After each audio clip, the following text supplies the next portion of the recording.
Alrighty, folks. Hello. Thanks for joining me today. It's great to have you both here.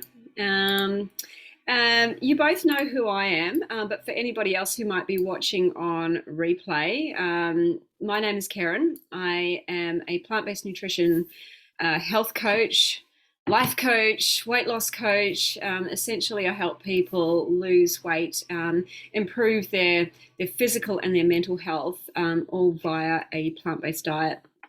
And recently, I've had quite a number of clients who are really struggling with quite badly, with sugar addiction, with cravings, with urges. And I've helped them employ a number of tools that I'm going to take you through today. I'm going to talk you through them quite briefly today, but my clients have really been able to get a really good handle on on their food choices and manage their sugar cravings, employing these strategies. And when I first joined the Coach's Studio as well, Becca reached out to me for a coaching session, and she said that she was struggling with sugar urges as well. And I talked her through some of these strategies too, and I think they really helped her, which is why she and Zena then reached out to me to present this workshop today. So I am not someone who has been without my own sugar struggles. I'm not going to go into too much detail about it here, but I've definitely had periods where sugar has had a really strong grip on me. I never thought I was a chocolate fiend, but looking back at it, I definitely was. Like chocolate eggs, Easter eggs, chocolate, like blocks of chocolate. I would buy a block, and I'd inhale it basically, like a full block. Chocolate biscuits at some point were, things like mint slice, the Tim Tam type biscuits. Then sweets, so just sweets and really sugary stuff. And my other little confession was doing things like eating sugar straight from the bag, or maple syrup straight from the bottle. Yeah, just in front of the TV at night. I once ate a whole bag of icing sugar, not in one sitting, but I didn't use it for anything else. I don't even know why I had it in the cupboard. So yeah, I've not been without my sugar struggles in the past, and I've used a combination of all these strategies as well to help wean myself away from that really strong pull that it does have. Now, so we'll kick off into today. I don't have a workbook for you, and I don't actually have a presentation. So make sure that you are taking lots of notes today. But I am presenting this version, these strategies, in a longer 5-day training in my Facebook group starting next week. So for the Southern Hemisphere, it's Monday to Friday next week. For the Northern Hemisphere, it will be Sunday night to Thursday night. So if you want to join that training, do let me know. Maybe let me know in the comments when we post this video. Heather, I think you're already enrolled for it, aren't you? So I'll drop you a link so that you can register. And if you register, you'll also get a workbook. You'll get reminder emails. You get replays of all the videos, and that'll be particularly good if you can't make it live. So always best to register for that. So today, before diving into the what in terms of the strategies, I thought I'd just spend a little bit of a moment talking about the why, and that's why we're so addicted. So I'm sure most of you guys will know about the motivational triad. So this is where we are always seeking pleasure, avoiding pain, and conserving energy with everything that we do. So this is our ancient inbuilt survival guidance system that really drives the behavior of all living creatures on this planet. Pleasure tells us that, physical pleasure or emotional pleasure tells us that something is good for us and is good for our survival. Whereas pain, so whether that's physical or emotional pain, that tells our brain that something is potentially not good for our survival, so we should avoid it. So this has served our ancestors really, really well, hence why we're still here a few million years later. And they use this survival innate guidance system in order to, I guess, reproduce and, be here alive on the planet now. For example, back to them, for thinking way back to our very ancient ancestors, a sweet berry that tasted really pleasurable to them told them that it was good for their health, it was good for their survival, so they continued eating them. But say a sour berry, or one that didn't taste very nice, that could indicate a poison, and if they continued eating that, they might die. But our ancestors lived in a very, very different world to the world that we are living in today.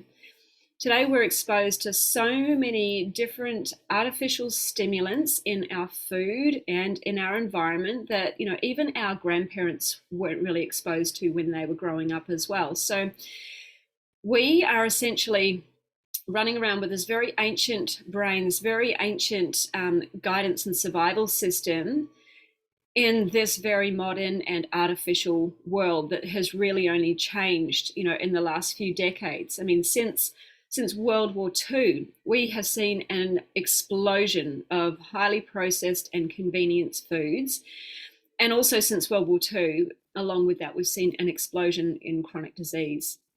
So since then, artificial sugars and sweeteners have really crept into, I guess, so much of the everyday food that is available to us now that it can really become hard to avoid, unless you are purposely making the choice to go back to whole foods as opposed to processed foods.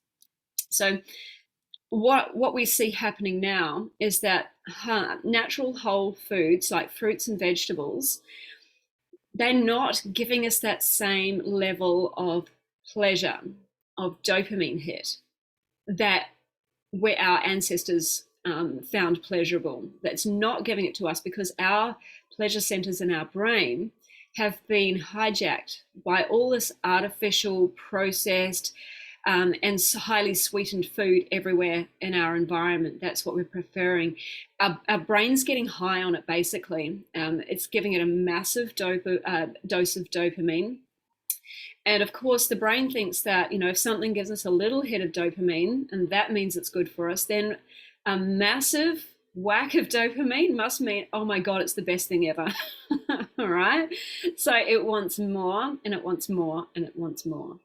And it becomes really addicted to that feeling of pleasure as well. So when, for example, if you just try and simply stop eating sugar, your brain is going to freak out. It thinks you are going to die if you don't get this, magical life-saving elixir. But your conscious brain, right, your human brain, that's the sensible one. That's the one that knows the truth, and it's that version of you that is trying to get you to quit. So we've got this conflict going on within your brain, within yourself. Now, it's not just your brain that is addicted to sugar. We actually crave what we eat from our microbiome sense. So our microbiome are the microbes that cover all of our external surfaces. So we live with about 100 billion of them on us. You can't necessarily see them, but under a microscope, a very powerful microscope, they are there.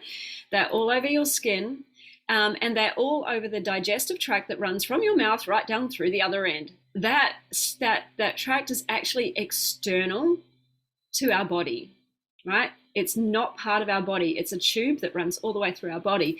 And our microbiome coats the surface of that as well, all the way from our mouth, through our digestive tract, through to our colon. And our microbiome adapts to what we eat. So when you eat sugar, you actually feed the microbes that thrive on sugar. Now, those microbes produce what are called metabolites. And those metabolites they send signals out to the rest of your body. They send messages to your organs, to your immune system. They speak to your whole nervous system up through the vagus nerve, and then they will obviously communicate with the brain as well. So any food that does not contain fiber will feed your pathogenic or bad gut bacteria. And I'm going to call these the bad guys. And when these bad guys are thriving in your gut, when you've been eating stuff that doesn't contain fiber, lots of it, particularly sugar, guess what? You've got terrible signals that are being sent all through your body, your organs, your immune system, your nervous system, your brain. This is why we end up with chronic disease. They will also manipulate cravings in your brain. They impact your moods. You're more likely to be very moody, get stressed and anxious more easily. You'll get tired more often as well. And with gut bacteria, cravings for sugar, and a brain that thinks that the best way to escape emotional pain is with sugar, you can understand now why it's so hard not to eat the sugar. So that's kind of, what's happening in the brain at a very simple level, and what's sort of happening throughout the digestive system, the gut bacteria, how that manipulates what you want to eat as well.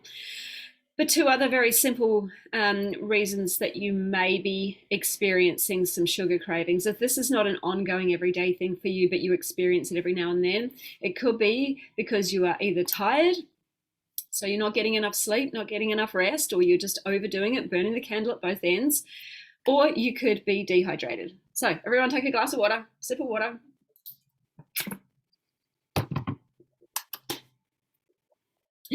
Stay hydrated. Okay. When your body is dehydrated, you also get very tired, because every single biological mechanism in the body that happens needs to happen with water, with the presence of water. So if you don't have enough water, the body wants to conserve the water for the more life-saving activities. So you're not going to have the energy to be bounding around all over the place. The body doesn't think that is life-saving to you. So it's going to save the water to keep things like your organs functioning, or I'm not sure exactly the hierarchy of what happens where the water goes in the body, but there are some functions without water you potentially die. So it's not going to, for example, you might discover you have bad skin, but you'll also have poor energy as well when you are dehydrated. Also, if your body is tired, either from lack of sleep or from a lack of hydration, guess what? It's going to throw up urges for sugar, because sugar happens to be the quickest form of energy for the body. All right. So carbohydrates, by the way, are the premium source of energy and fuel for the body. So if you're trying to avoid carbs, it's like trying to run your Ferrari, your body, on a really cheap, crappy diesel. You want to run your premium vehicle on premium fuel. All right. So whole carbohydrates and starch-rich foods, whole plant foods, potatoes, whole grains, legumes, they are the premium fuel for your body, for your energy. So if your body is running, if it's tired, it wants a very, very quick form of that energy. It doesn't want to have to go through that whole digestive process where it has to break down the whole form carbohydrates, the fibers, the starches, in order to get that glucose into the body. It just wants a real quick one right now. And sugar goes straight into your bloodstream. All right. Here's the cat. She's come to say hello. Help me present. So that's why, if you're tired, you are getting more cravings for sugar potentially. And also the body knows that there is water in food. So it's if you are dehydrated as well, at least eating something that's sugary likely has a little bit of water in there. So that's just a little bit of an overview, a few reasons why many people are actually just getting sugar cravings, and why they can become so freaking hard to break. So I'll start moving into some of my strategies now to start breaking this. And I'm going to start with some easier ones to implement. And then we're going to move into some slightly harder and more challenging ones. The first three that I'm going to present, you can start working on today if you want to. And, just reading the comment here. What are you saying, Heather? Sugar is a processed food. Yeah, Is sugar in processed food? It kind of is, yes. Yeah, it definitely is. A lot of processed food is highly addictive because it's been created in a laboratory by people in white coats whose job it is to come up with the perfect blend of sugar, salt, and fat, known as the bliss point, in order to keep you buying their product and keep you addicted. So yes, processed food and sugar, it's kind of the same. If you're not a specific sugar addict, but you're addicted to something else that's processed, just replace sugar with whatever you are addicted to. All right. So let's move into the simple strategies to start with. First of all, if you're dehydrated, just drink some water. That's my strategy number one. Make sure you are well hydrated. You want to make sure that you are drinking at least 2 liters a day. You want to make sure that your urine is a pale yellow color. If it's an orange or darker color, you are dehydrated and you may need more. If you haven't been drinking enough water, it may take you, excuse me, more than 2 liters to get you back up to level. You will notice your energy levels start to shift immediately, and you'll notice that the sugar cravings start to just dampen down, right? So if you struggle to drink water, I want you to stop saying this. I want you to stop saying that you can't. I want you to stop using the word struggle.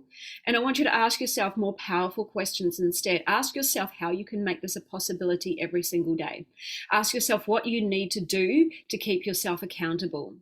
Do you need to put reminders in your phone initially? When you're trying to change a habit, remember, we're taking it out of the habit brain and bringing it into the conscious brain. So you need to make sure that you have constant reminders, something that reminds your conscious brain that you are changing a habit.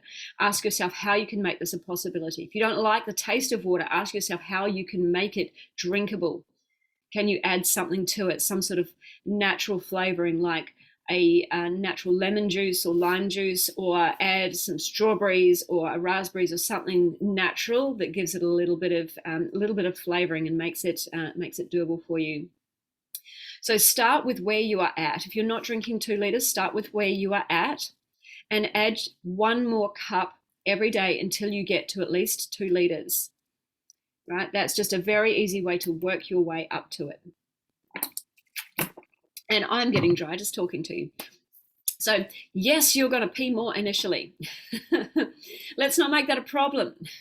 All right. What's worse, like going to the bathroom a bit more often and getting a few more steps into your day, or being dehydrated and having sugar urges and having all sorts of other health problems, right? Which is the worst? You make the decision. Right, your body is going to get used to drinking more water after some time too. So, and when you are well hydrated, you will definitely notice the difference. You're going to notice those cravings start to really diminish, and it's going to be so much easier to implement some of these other strategies already. Just make a strategy and get on with it. All right. The second very simple strategy that you can employ is sleep. If you are not getting enough sleep, a tired body will crave more sugar for a quick burst of energy, right? 7 to 9 hours is what you're aiming for. So if you are nowhere near that yet, and I've had some clients who've been getting like 5-6 hours sleep, had terrible sugar cravings, and they're struggling to lose weight. So sleep is incredibly important. If you're nowhere near the 7 hours minimum, aim to move towards 7 hours slowly, a few days at a time, at about 10 to 15 minutes each night. Slowly allow your body to get used to the new time, right? And when you're used to that, then you can adjust by another 10 to 15 minutes and keep rolling that time back until you get to your 7 hours minimum. Your body needs 7 hours minimum to undergo a full cycle of rest, detox, repair. It goes through a whole heap of chemical reactions during the night to keep you healthy. And if you're not getting enough sleep, it's not just going to impact your sugar cravings, you are more likely to suffer from heart disease, chronic stress. Stress is so much more difficult to, well, situations become more stressful when you are tired, and then stress impacts your sleep as well. So ask yourself how you can make more sleep possible in your life. If you come to my training next week, I'm going to give you some more suggestions about ways you can get more sleep, how you can improve your sleep. So if you struggle to get to sleep, if you struggle to stay to sleep, I'm going to help you with some strategies around getting improved sleep quality. But for now, if you're just not getting enough, I want you to ask yourself how you can extend your sleep window so that you're getting at least 7 hours minimum. I'm also going to give you some strategies for making water more drinkable next week, or more doable if you struggle with that as well. Now, Zena, I saw you send a question. Do artificial sweeteners mess with sleep? I would say they probably do. I don't have a scientific answer on that, but pretty much I would say that anything that is not natural to the body, we're finding that people who have a lot of processed foods in their life often struggle with sleep. So a lot of my clients, when they come to me, particularly those who are in menopause, as soon as they switch out their diet to a more whole foods diet, they just basically their sleep improves incredibly. And yeah, it's kind of been a lifesaver, particularly for a lot of the menopausal women who are just kind of going insane with a lack of sleep. But do I know 100% specifically? Have I like specifically seen scientific data on artificial sweeteners in sleep? No. I can probably look something up on nutritionfacts.org for you. But I would say that, you know, if we're looking to switch out sugars for artificial sweeteners, that's not necessarily what we want to aim for here as well. It's not like which is the best poison, like they're all poison. How can we reduce our reliance on needing the sweet, artificially sweet stuff in our life? All right, so water and sleep, two very important things in our lives that we should just be doing anyway for overall health, and makes sense to me. Sorry. Oh yeah. Okay. So yeah, water and sleep, two very important things for just general overall health, and also great for just helping get on top of those sugar cravings if you're experiencing those. So, okay, let's move on to strategy number 3, which I call crowd in to crowd out. Now, most of the time when people are thinking of getting healthy, we think of taking something away from the diet. And when we make big changes like this and we start to take foods away, guess what can happen? Our brain thinks that we're going to die again. So it's sending up more cravings for that thing that we're taking away. You're taking away its burst of dopamine, the thing that it thinks is keeping you alive, right? So it's going to send up more urges and more cravings to get that back into your life to keep you alive. And also that's your brain. And so also the gut bacteria, if you take that food away, your gut bacteria that eat sugar, they are literally dying. So they are going to throw up massive cravings to the brain so that they can be fed too. They don't want to die. So what happens is we end up white knuckling it for a while, you know, trying to get through these cravings, using willpower. But willpower is like a rubber band. It only stretches so far before it snaps back into place, which means you can hold out for a little while and then you go face down in some sugar to take those cravings away, right? So this crowd in to crowd out strategy is really effective at starting to shift your microbiome and feed your beneficial microbes. Now, when your beneficial microbes are flourishing in your body, they actually help to naturally suppress those pathogenic gut bacteria. And the bad guys, the pathogenic guys, they will do less damage to your body. They'll have less control over the signals that are being sent to your brain, and that will help reduce the cravings that are being sent to your brain from the gut, all right? Without you needing to willpower and quit sugar all up. So your beneficial gut bacteria, the good guys, what do they eat? They eat fiber, only fiber. Fiber is only found in whole plants. So get some more fruit and vegetables into your life, okay? That naturally is going to help with your sugar cravings, right? The beneficial gut bacteria, they're metabolites. These are healthy metabolites. These ones repair the body. They send all the correct signals out to your organs, to your immune system, to your reproductive system, to your brain. So they're going to be sending good signals. You're not going to have moods up and down anymore. You're not going to have as much stress and anxiety. You're going to be able to handle your days so much better, and you're not going to have so many sugar cravings, all right?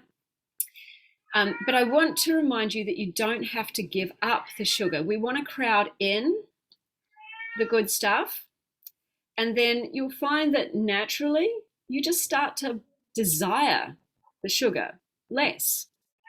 It's actually really, really easy. Sorry, I have a little talker here who's desiring my attention, right? She's throwing up some urges for pats. Yes, hello, darling. Okay, and here she is. Get off. So, sorry about that. I want to introduce to you one of my secret weapons when it comes to beating some sugar urges. It's my green smoothie, my tropical green smoothie. Now, this green smoothie has been an absolute game changer for a lot of my clients, not only in terms of their overall health, their fat loss, their energy levels, their hydration, their glowing and youthful skin. It's also helping to shift a lot of their cravings.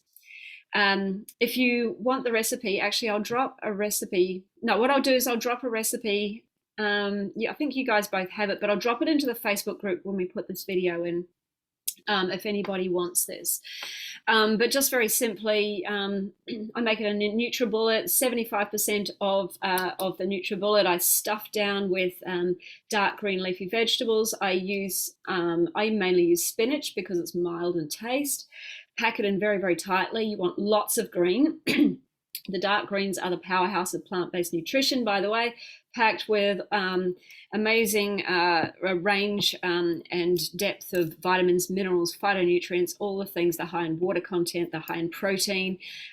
Spinach is high in iron, and they're also rich in fiber as well. So if you're using greens, use fresh greens, don't use frozen. That's where all the nutrition is. And then the next 25% you fill with fruit. And this tropical green smoothie is banana, pineapple, and mango. And yes, you can use frozen for your fruit. Then I throw in a tablespoon of flax seeds. These are for your omega-3 fatty acids. And then fill to your max line with water. Blend, it looks like grass and it tastes like the tropics. It tastes delicious. So everyone thinks, oh, you're drinking grass. No, I'm actually drinking pineapple. So good. I have one of these every day. So I will drop the recipe download into the Facebook group. And there's tons of other fiber-rich plant-based recipes in there as well that will help you with your cravings and help moods and things like that. Help you just dampen down those cravings and start to shift what's going on in your gut bacteria. Alrighty, so any questions about crowd in to crowd out? We're not taking the sugar out yet. We're just adding sleep, we're adding water, and we're adding lots of plants and fiber. Any questions about that? I'm hoping no. Excellent. Okay, let's move on.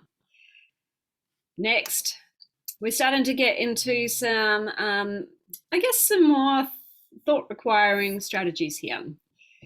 Strategy number 4 is serving the real need. So many times we are turning to things like sugary foods, processed foods, comfort foods, in order to escape emotions that we're not comfortable experiencing. So what happens is our mind, when we eat these foods, our mind is taken away from the uncomfortable emotion.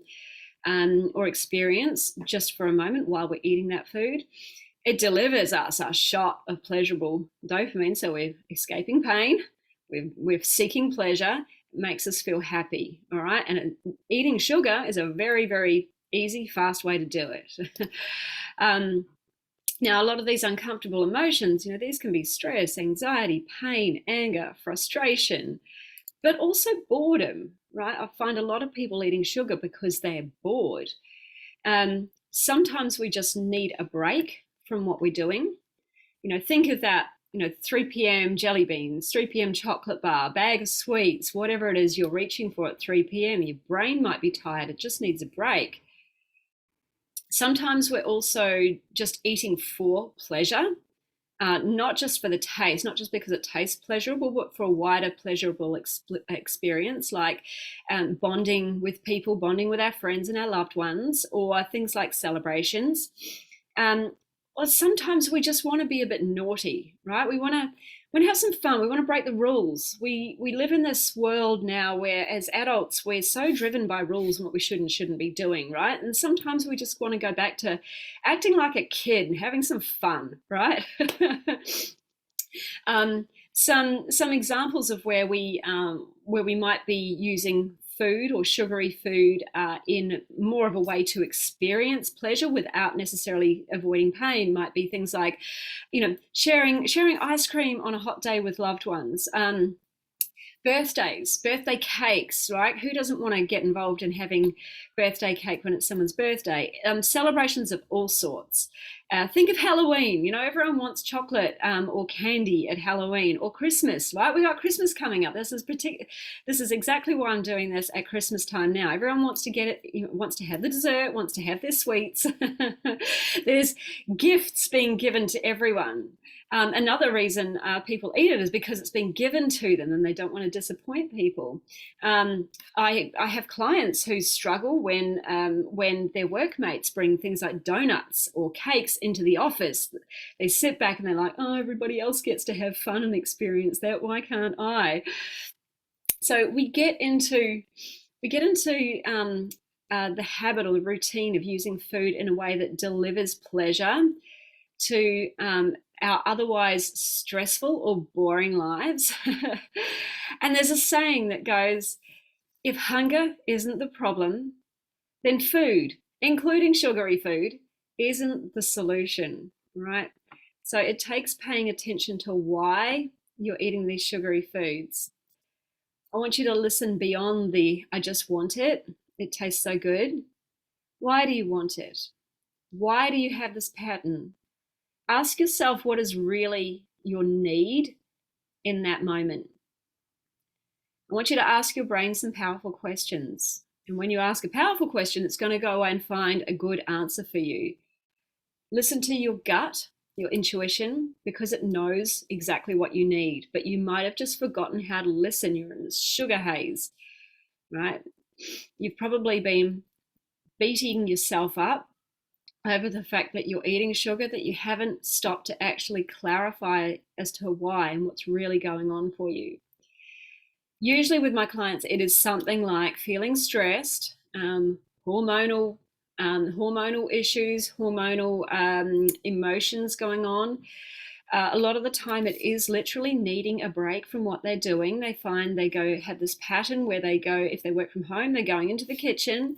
If they work in an office, they go into the snack bar. They're going somewhere around about 3 o'clock in the afternoon. For some of my other clients, it's more like the 8 p.m. It's like, oh, the day's done. I've worked all day. I've cooked dinner. I've cleaned up. Now it's me time. And I deserve to have a break with some sugar. So I want you to really clarify, ask yourself, what is really my need in the moment? If I'm not hungry and I don't really want to be eating sugar, like the conscious me doesn't want to really be eating sugar, what is it that I really need? And when you have that answer, when you know what it is that you really deep down need, then you can go to work to develop yourself some strategies or a great list of activities that you can be doing instead to meet that need, instead of just turning to sugar because you need some sort of pleasure in your life. All right. So if you're bored, for example, if you're bored and life feels a little boring and you want some fun in your life, what you can do is create yourself a list of silly but harmless pranks, silly activities, harmless pranks, fun activities, and get to work on doing them. Just every time you experience that boredom and you find yourself going towards food, you turn to your list and go, okay, I know that I'm a bit bored right now. I know I need a little bit of fun. I know I need a little bit of excitement in my life. Pull out my adventure list. We'll call it an adventure list. And what can I pick from this list? I have a list of, oh my God, so many crazy things that myself and my clients have built together. Things like if you work in an office, you can press, I think it was Alt and Control and Arrow. It was a few keys and you can turn someone else's screen around on them. I used to work with a guy called Finn who would do that. Like if you walked away from your desk and you didn't lock your screen, he was up there doing something to it. You could tinfoil your workmate's workstation or something like that. You could move the keys around on your workmate's keyboard. Like I'm talking silly little pranks that just give it, lighten the mood. Only do it to somebody you know who can handle a little bit of a joke, right? You don't want to fall out with your workmates. Other suggestions have been things like drawing rude pictures on the sidewalk with chalk in your neighbourhood. I live in a neighbourhood here in St Kilda in Melbourne where people are drawing on the sidewalk with chalk all the time, and I just keep thinking, couldn't they draw something that's a little ruder than that? That would be so much funnier. You could do like ninja rolls around your neighborhood. One client even came up with something like stealing your neighbor's Christmas trees and putting them on somebody else's property. Just silly things. Like just think of silly little harmless things that are not going to cause a big ruckus or get you in trouble, but something that helps you feel a bit like a kid again. Right? That's to get rid of that feeling of boredom without needing to turn to sugar. So if you're more like emotionally upset, you're cranky, you're tired, you're stressed, perhaps you need some self-care. Perhaps you just need to take some time for yourself and do something that is soothing to yourself. And so you could write out a list of self-care activities. Or things that you can do that re-energize you, that help you just take a break in the moment, so that when you feel that urge coming on, you can remind yourself that it's actually not hunger. This is your body just trying to tell you something, okay? Feel into your body. Feel past the cravings. The cravings are just a signal that there's something else going on that needs your attention, all right? Ask your gut, ask your intuition what it needs. It will tell you. It just thinks. You've trained it to think that sugar is the solution to the problem. So that's why it's throwing up a craving, right? If you do come to the 5-day training next week, I'm going to put some of these suggestions, for having some fun and self-soothing into my workbox, so you can take those away and just create your own list if that gives you some inspiration. All right, so that is serving the real need as opposed to turning to sugar. What do you really, really need? Any questions about that? Oh, let's see some comments here. Oh yeah, gift boxes. Yeah, Zena, I know. Oh my God. Working in corporate retail, retail buying every year, particularly at Myer, not so much at Haynes where I worked for a supplier, but where I worked for a retailer. Oh my God, all of our brands were sending us in big gift boxes. If it wasn't bottles of wine or bubbly, it was sugar. Chocolates. Thankfully, I couldn't eat most of it, so I gave most of it away, which is good. But yeah, like this time of year is shocking. Then moving gnomes. Yes, that's it. Moving gnomes in someone's garden. Yeah, like create your own list of things that you think will be funny. Like a neighbor that I grew up next to, Nicola, she would, every April Fools, she would get her family big time. She would switch out her mother's sugar for salt. Her mother used to have about 5 teaspoons. Maybe it was a good thing, get her off the sugar too, right? Maybe you could do that to yourself. Put salt in your sugar instead. Yeah, so she'd switch out the sugar for salt. She would sew the PJs of her, like arms and legs of her family's PJs together, so that they couldn't get their arms. She would short sheet the beds. She'd sprinkle sugar or something granular all through the beds as well. And I helped her most years. It was so funny. Anyway, so you can come up with your own list to deliver a I guess a burst of fun in what can sometimes be a little bit of a boring life. All right, let's move on. Don't want to take up all of your day. So my next strategy, as I said previously, your brain has just been trained to expect sugar when it wants something, when you're feeling a certain emotional discomfort, or when you're feeling bored. It just thinks that, okay, sugar is the answer. So my fifth strategy is retrain your brain. So your brain, I want you to think of it like a little dog. And your brain has just learned that certain situations or emotions need to be fed with a dose of sugar, or that certain urges will lead to a pleasurable dopamine hit via sugar. So the exact same way, you train your brain, I guess, the exact same way that you would train a dog to know that it's going for a walk, or the exact same way a dog learns that it's going for a walk is the exact same way that your brain learns that sugar is the answer, or is the response to an urge for sugar. Sorry, it probably didn't make much sense. The same way a dog learns the cues that it's going for a walk is the same way that your brain learns that sugar, it will get sugar if it throws up a request for sugar, if it throws up a desire for sugar. Right, so I'll talk this through. I used to have 2 dogs many years ago, adorable little things, but they got to learn the cues that they were going for a walk. Every dog loves going for a walk. How many dogs do we know who you can't even say the word walk? You can't even say W to a lot of them. They know what that means. They become smarter and smarter about knowing when they're going to get their walk. Their walk is very pleasurable to them. So to start with, we would have this pattern where we'd probably get off the couch or wherever we were sitting, walk to the bedroom, go and get walking shoes, and then go and walk to the cupboard where the leads were kept. And when they saw the leads, oh my God, the whining and the tail beating, that all started. They knew they were going for a walk. That cue started to get shorter and shorter. So it got to a point where we just have to get up off the couch, not even walk towards the bedroom to get the shoes. That first cue of getting up off the couch, the dog started to recognize, oh my God, the cue is starting. That's the first sign that we are going to go for a walk. And the whining and the tail beating started as early as that. So your brain is a little bit the same.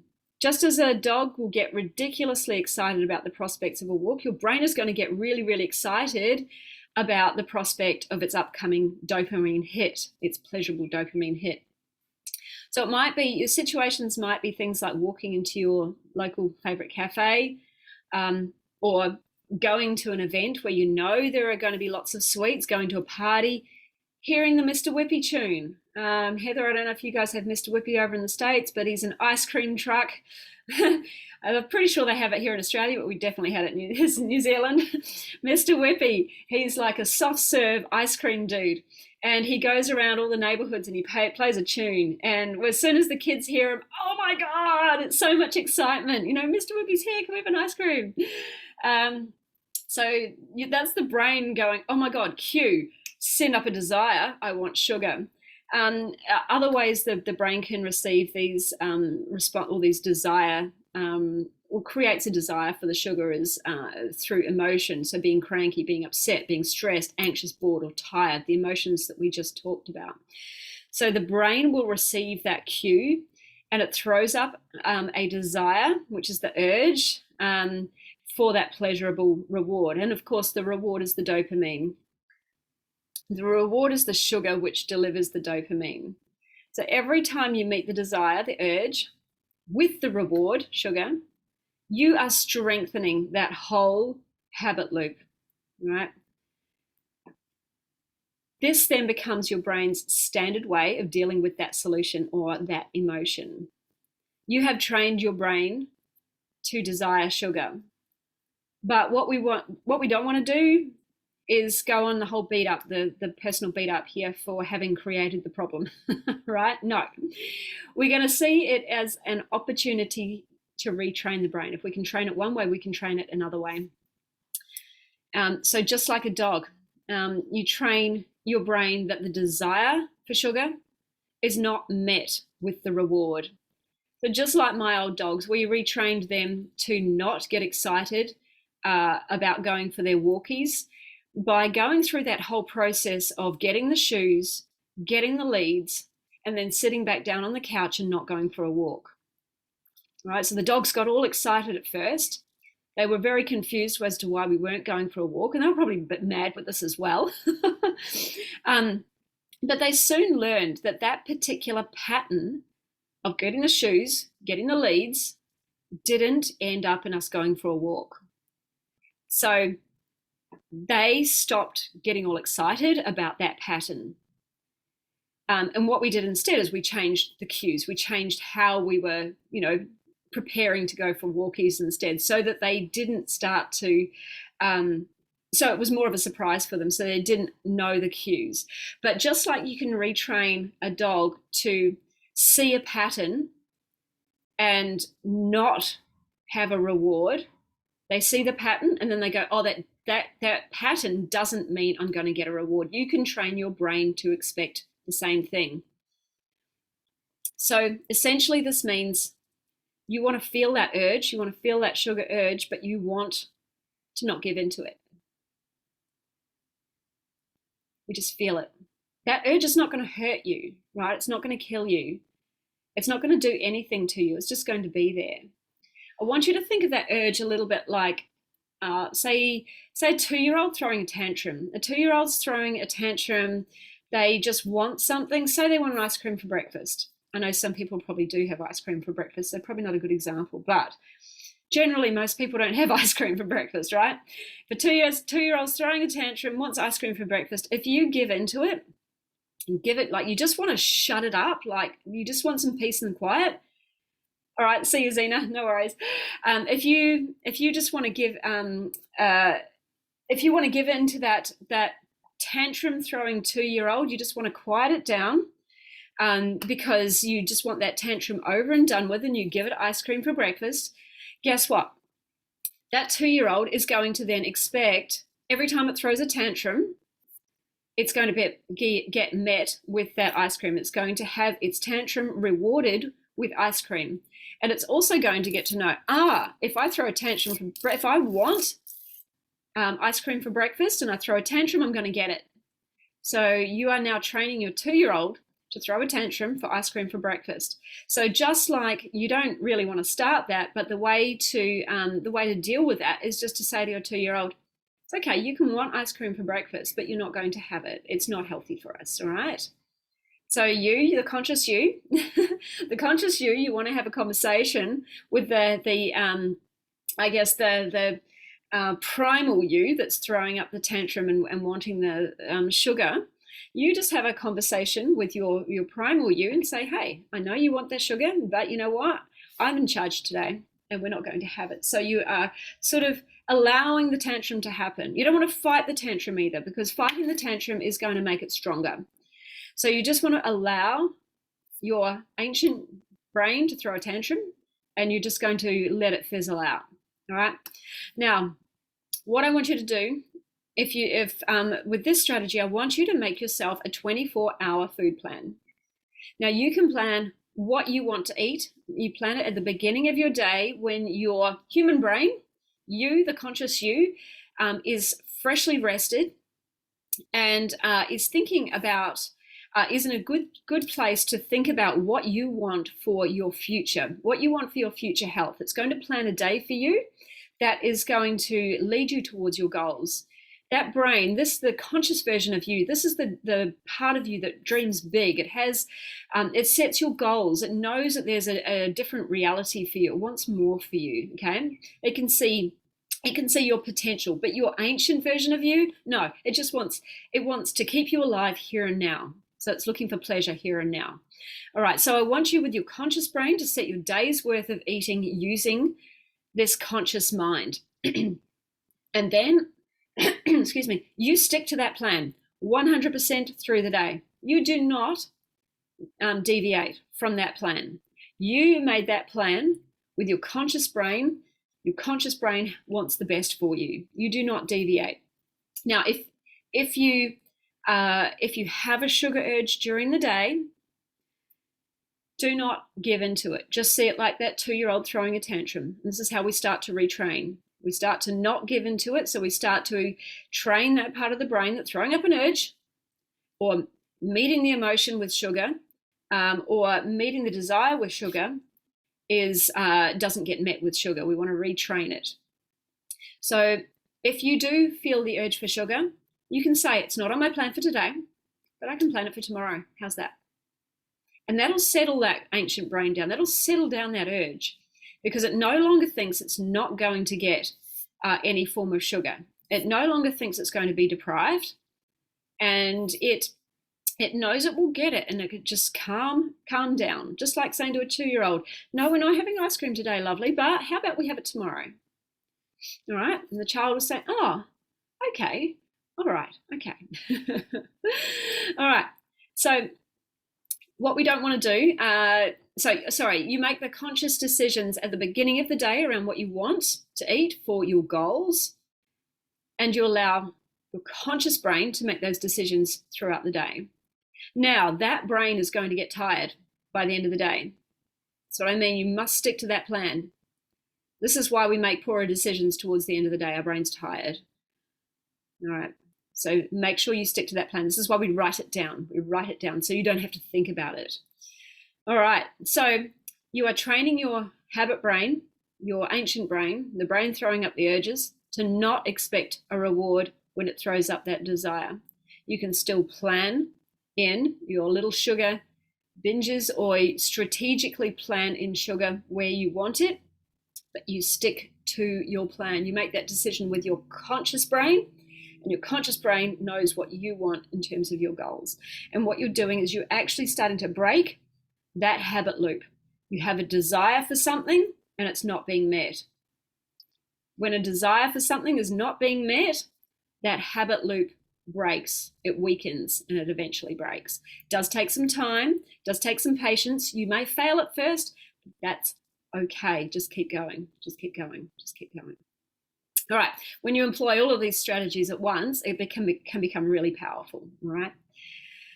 All right, quickly, let's move on. This is taking a little longer than I expected, but that's okay. The last strategy, number 6. This is probably the most powerful one, okay? This is when you implement this strategy, you can make all sorts of really powerful changes in your life, like that. You just basically make a decision about who you want to be, about how you want to show up in this world. And that's what the strategy is all about. Decide who you want to be. So do you want to show up as somebody who has no control around food? Do you want to show up in an unconscious way around food? Do you want to show up as the victim of the multi-billion-dollar food industry that has made people sick and obese and dying from unnecessary lifestyle diseases around the globe? Right? Do you want to be one of their victims too? Do you want to be in their pocket? Do you want to be somebody who is intentionally poisoning themselves, making themselves sick? Do you want to be somebody who is eating what everybody else is eating because you don't want to feel out of place or say no? You get to choose who you want to be in this world, right? You can make a choice to be an addict, You can make a choice to be someone who values their health. Would you walk into a party and take heroin because everybody else is taking it? I probably suspect that you wouldn't, right? So you don't need to turn up and eat sugar just because everybody else is eating it. Right? You get to decide who you want to be. You can be someone who decides not to reward those gigantic global corporations who are poisoning the world's citizens. I'm not getting all conspiracy theory here on you. This is actually happening right now. We've had an enormous explosion of processed junk hit the market in the last few decades. And, these foods are just laden with calories and they are devoid of nutrition. We've had an explosion of chronic obesity and disease, and these two go hand in hand. And you can decide right now whether you want to be on the chronic disease route, or feeding into those corporations that are making people sick, keeping people sick, or you can decide right now whether you want to fuel your body for health, for strength, energy, longevity, success. When you make a decision from who you want to be in this world, you make that decision lightning quick. It just happens. Everything you do from that moment on supports who you are being, right? If you don't start with who you're being, you are stuck trying to do things that don't align with your identity.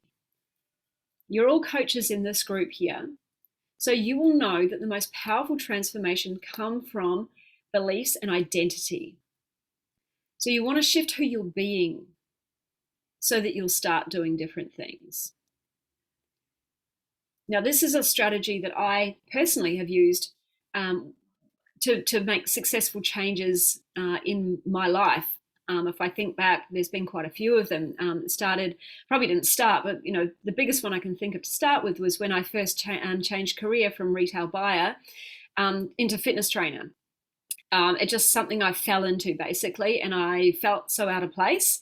But it wasn't until I really stepped into the identity of a fitness trainer, suddenly, bam, I became the fittest I'd ever been, ever in my life, after having been the unfittest I had ever been in my life. I simply just changed who I was being, and suddenly everything else just became easy after that. I just did what a fitness trainer would do, and everything else became really easy. It happened when I left my ex-husband as well, and became, I guess, the most confident and sociable person or version of myself that I've ever been. Like, I was always the shyest kid growing up. I struggled to speak to my cousins. And I always needed to have like someone, a best friend, a close someone with me in my life. And so when my ex and I split up, I'm here in a foreign country in Australia. I barely knew everyone, but I made a decision. I wanted to be happy, and I wanted to have lots of friends, and I wanted to have a good social life. And I went out and I just started shifting who I was being, and bam, my life changed. I would not be here now had I not gone through that transformation. I wouldn't be confident enough to sit here and speak to you now. I've used this strategy 8 years ago when I quit smoking. Overnight, done. I'm not a smoker anymore. Don't want to do this. It's not who I am. So I wasn't trying to give up. I just no longer smoke. I was not a smoker anymore. It just didn't align with who I wanted to be, right? That's how easy it was. I've also used this strategy many times to change my diet from pescatarian to vegetarian to vegan, then to whole food plant-based. It just becomes who I am. It's not what I do. So the best way, I guess I've also used this strategy to jump in from retail buying again into coaching, like just changing who I am, how I show up in the world. Instead of trying to do something, trying to be something, I just, bam, that's who I am now. So the best way to create any sort of successful change in your life is not by doing something that doesn't align with how you see yourself now. It's by shifting how you see yourself, shifting your identity, shifting who you're being and how you're showing up in this world. And that's when you can make change lightning quick. So you can employ all of these 6 strategies, and together they're going to help with really powerful and really fast transformation around your sugar addictions in your life. Okay. So just to recap on those 6 strategies again. First 2, really, really simple: water, sleep. Water, at least 2 liters, or make sure that your pee is light yellow. Get enough water into your life. Sleep. Make sure you're getting your 7 hours minimum. You want to make sure you're supporting your health and your body is not throwing up cravings for stuff that it's missing. Same with crowd in to crowd out. You want to make sure you're feeding your good beneficial bacteria, fiber from whole plants. Make my tropical green smoothie. Get this version of sweetness into your life.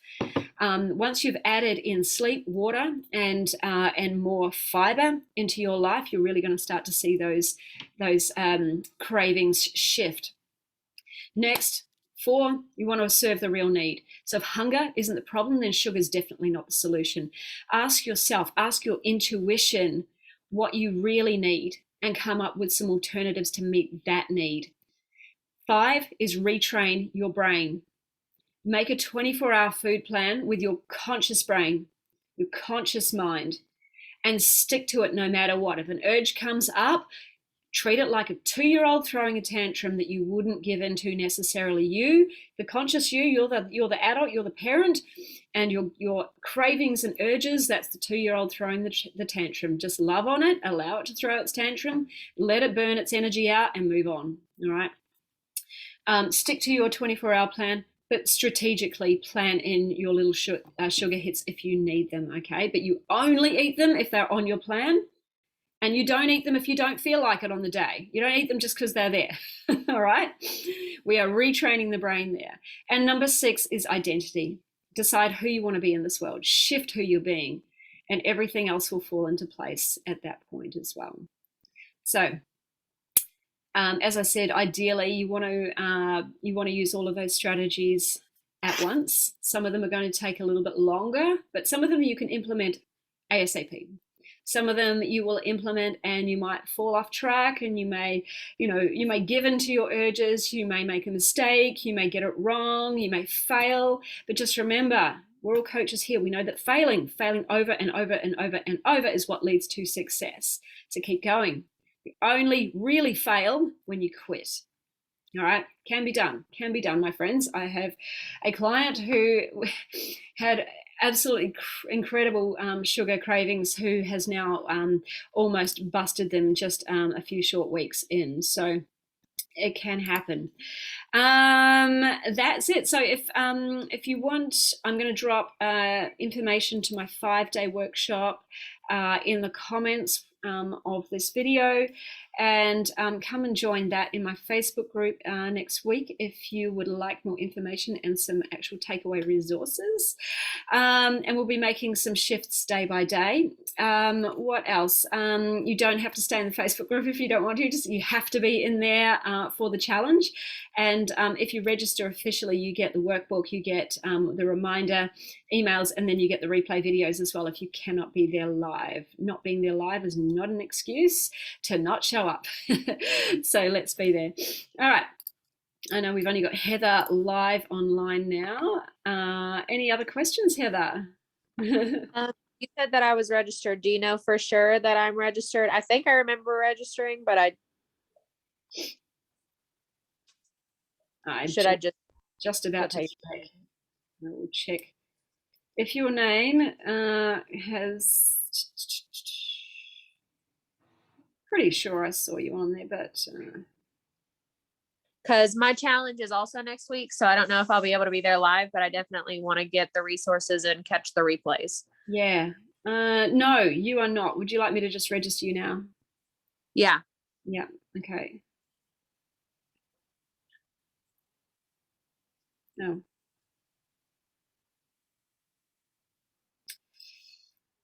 I've forgotten what I've called my no.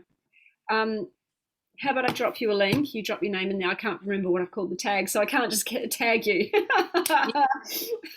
Damn it.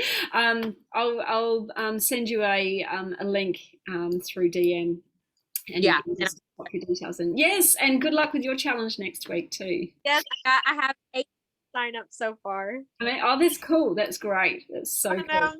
excited. Well, thank you so much for this. This was perfect. I needed this so much. And you should expect me to be scheduling a coaching call with you soon because I might need a little help with the identity thing. Okay, all right. Yep, you do that. Oh, yes, and that, yeah, to anybody else, obviously in this group, we obviously, my name is on the list, on that coach list. If you wanted to schedule a session with me for any help around this, so just do that, or just reach out to me in the DMs. All good. All righty. Thank you, Heather. And I will catch you later.